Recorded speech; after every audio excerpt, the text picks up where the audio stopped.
समय का चक्र निरंतर चल रहा है।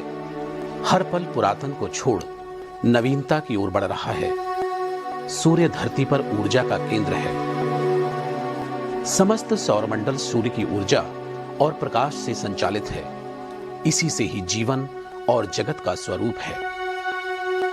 मानव भी इस ब्रह्मांड का हिस्सा है और नाभि उसकी ऊर्जा का केंद्र, जिसे सूर्य चक्र कहा गया है।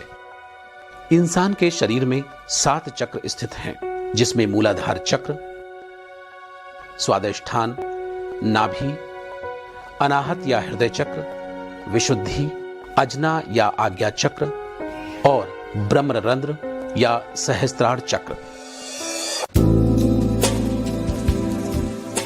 इंसान के शरीर में नाभि चक्र वह केंद्र है जहां से 72,000 नाड़ियां शरीर के अंगों में ऊर्जा और मन में प्रकाश का संचार करती हैं। इस महत्वपूर्ण केंद्र के अव्यवस्थित होने से शरीर के अंगों में एनर्जी का संचार ठीक से नहीं होता, जिससे बीमारियां उत्पन्न होती हैं। हमने अपनी पौराणिक मान्यताओं के अनुसार देवी देवताओं के चित्रों में छुपे गहरे अर्थों को नहीं समझा, बस उनकी पूजा आराधना में उलझे रहे। इस चित्र में भगवान विष्णु की नाभि से कमल खिला है।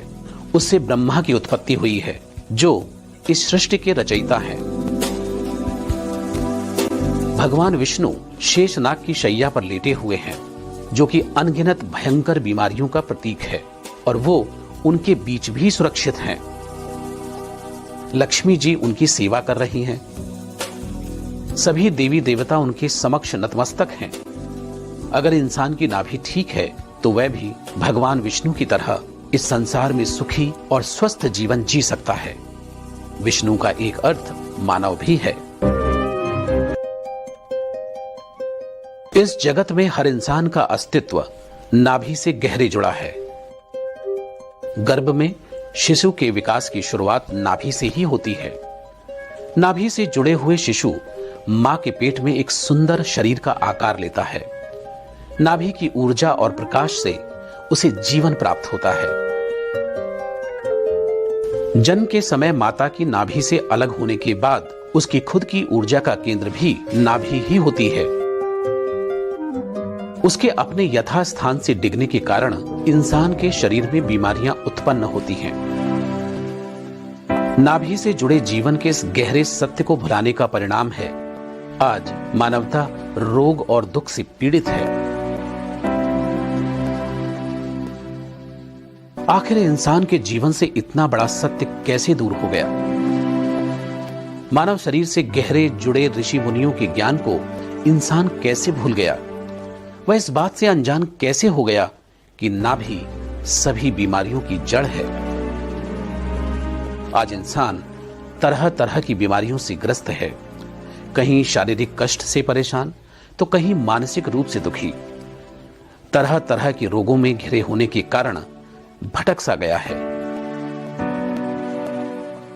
अपने रोगों को लिए मारा मारा फिरता है, जबकि उसे ईश्वर ने स्वयं ही इस अद्भुत शक्ति से नवाजा है। उसे कहीं भटकने की आवश्यकता नहीं, बस नाभि को जानने और ठीक रखने की जरूरत है। जो हमारे ऋषि मुनि थे, उन्हें ये ज्ञान था कि नाभि को बैलेंस कैसे रखते हैं, और वो हर्ब्स के द्वारा अपनी नाभि आसानी से बैलेंस कर लेते थे। और फिर कुछ और भी पुराने तरीके थे, जैसे लोटा या दिए से नाभि को बैलेंस करना, अंगूठे पे, पैर के अंगूठे पे धागा बांध के करना। कुछ लोग मंत्र से भी करना जानते थे, लेकिन अब ऐसे लोग बहुत कम ही रह गए हैं। और क्योंकि ये बहुत सेंसिटिव पॉइंट होता है, इसीलिए इसे सिर्फ किसी एक्सपर्ट से ही आपको बैलेंस करवाना चाहिए।